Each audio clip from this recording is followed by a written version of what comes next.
So our next question actually comes from the comments section of an older episode we did like a month ago or so. TW Tourist asks, how much should you spend on your EDC gear? And they say, my thought process is number one, how often will you use it? And then two, is the function or quality improvement worth the cost increase? And then this is kind of a third question, but they said, does it fit in your budget? I think this is backwards. I think the Mm-hmm. does it fit your budget will inform the decision of the next two questions.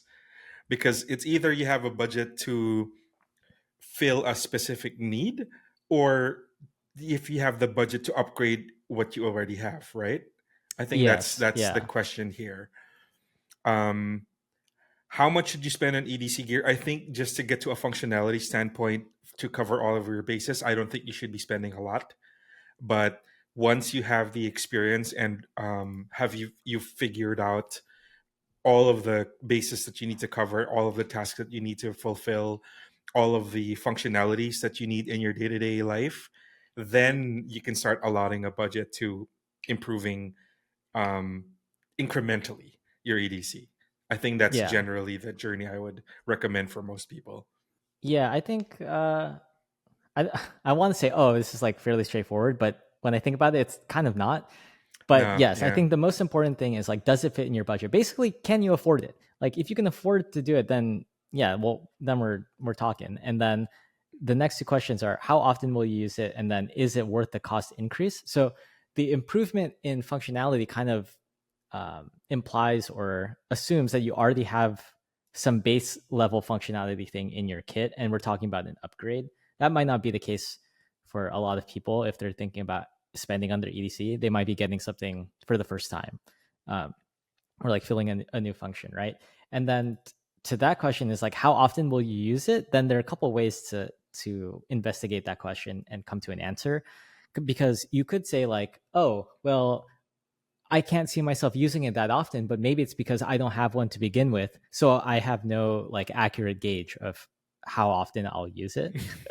Like he's holding up his tactical screwdriver. And then the other thing is like, maybe you do have something in your kit that you use a lot or you already have and you use occasionally. And then you might be thinking, I might get more out of this if I spend a little bit more. I might use it more if it I don't know, if I connect with it more or it just performs better. So there actually is a lot to consider, just in this like small question. I think the best also thing to do here is just to inform yourself. Like, do your research. I think is a lot of is a big part of this. Mm, Like, if you're about to spend $100, that might be a lot for you, and just make sure that it's something that relatively you you like. Like, number one, don't buy something just because somebody told you or somebody says that it's cool. Is it something that you like personally? Is it something that you think you will enjoy using? And will it actually fulfill a specific need of yours? But also, that's also the flip side of that is, if you have the budget to have something just completely something you enjoy, that's cool too. Like, hmm. you can have like a really fancy watch just because, right? If you already have like other watches. Yeah. So it really boils down to what specifically are you targeting in that priority? Like, are you fulfilling a need? Are you improving something you already have? Or are you exploring other things that, you want to try or you want to experience? I think. Yeah. Yeah, something comes to mind, but I'm not sure exactly how it ties in. But I'm thinking about when I spent what $40 on Knipex XS pliers. I think when you Mhm. said like don't just buy something because other people told you to or you see other people doing it, I think that was That's one a of those good questions. that's a good So one. Yeah. yeah, because okay, so like what if we consider these three questions, right? Is like how often will you use it? Is the function improvement worth the cost increase, which is about $40, and does it fit in your budget, which is more than I can afford more than $40, like thankfully for like investing on my EDC because it's like part of my job, right? So I Mhm. will allow myself higher budget because it's more important. But specifically for these pliers, I think I just wanted to test them and see what the hype was all about. But like if I Yes. was truthful about it, like I couldn't see myself ever using it in my lifestyle, right? Yeah. And I would probably be much better served taking that $40 and putting it towards, say, like a Leatherman or something, Mhm. which I would get a lot more utility out of. So I yeah. the last EDC thing I bought is actually kind of like related to this. I recently bought the Riot Exo utility knife. Yeah. Yeah, because number one, I definitely use a lot of utility knives. I have them all over the house just because Hmm. I open packages all the time. But also, I've been wanting to try Riot's gravity knife system. Yeah. And it's just like a cool functionality that I've always wanted to explore. And for the budget side, it's only $75, which is below the premium tier of kind of like the titanium Yeah. utility It's knives like or over like the 200, specialty. right? Yeah, like if you're looking at like the XE designs or like the Big Idea design one or like the classic Rexford Rut ones or the Arrow. Oh, okay. Yeah, you're Yeah, talking about just general utility knives. I thought you were yeah, talking general about utility. gravity. Okay. Yeah. Yeah. And I also didn't want to buy the actual live gravity blade for Yes, from that's Riyadh what I was because thinking of. that's completely impractical for me already because number one Hmm. it's illegal where I Yeah. am. Number two, I think it would gut me if I kind of break the whole system and it was that expensive. It was like $200 $300 and Hmm. it's not even going to be my favorite knife. Yeah. So it's kind of like the best of all worlds rolled into one. It's something I'm going to be using every day. It's something that fulfills the need of the mechanical interest in the Riyadh gravity knife system, and it wasn't too expensive. So perfect. So Hmm. that kind of like answers all of these questions. It's something I also don't have, and it's something I've wanted. So it answered all of these questions, and it fit my budget. So that was my Yeah. whole thought process in purchasing that one. So really excited about that one. That's probably going to be one of my Okay. favorite new purchases. Also, yeah. Cool. So I think we've said a lot already on just the actual practical answer to this question when it comes to buying or spending on your EDC. But I'm still kind of stuck on and interested in exploring the question itself because this kind of question pops up a lot more, I think. Is it worth it? Yeah, like is it worth it or how much should I spend when it comes to like luxury watch collectors? Because Yeah. like yeah, you know a lot of those watch collectors are EDC guys and EDC guys are watch guys too.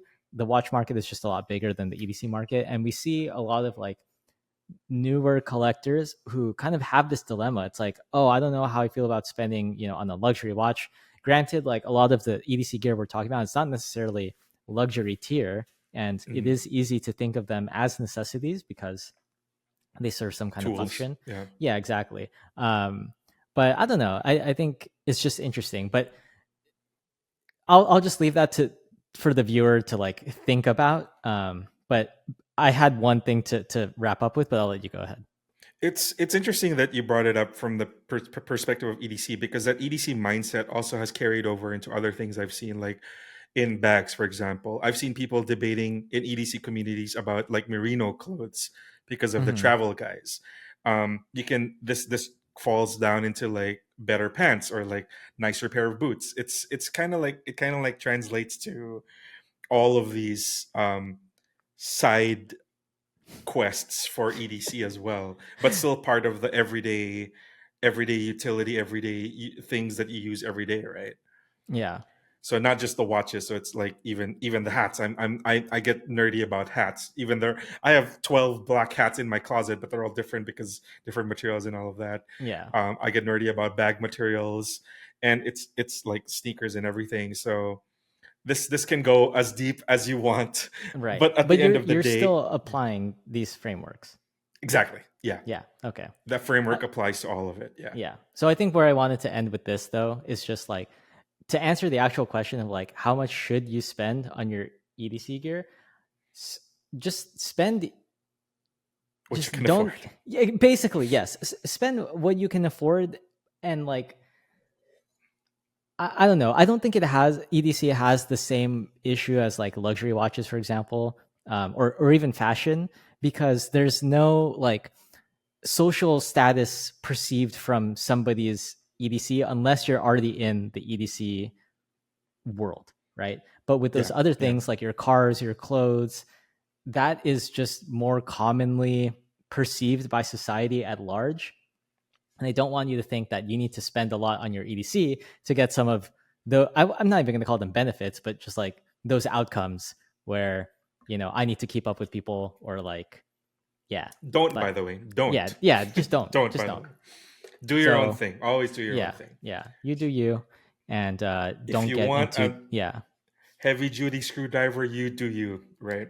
Don't get into debt for it. That's I think Yes. that's what I'm trying to say. It's like don't make poor financial decisions for the sake of having a sick EDC. Like let's get our Yes. priorities Yes. in order. Yes. Yes. Okay. Yes. Cool.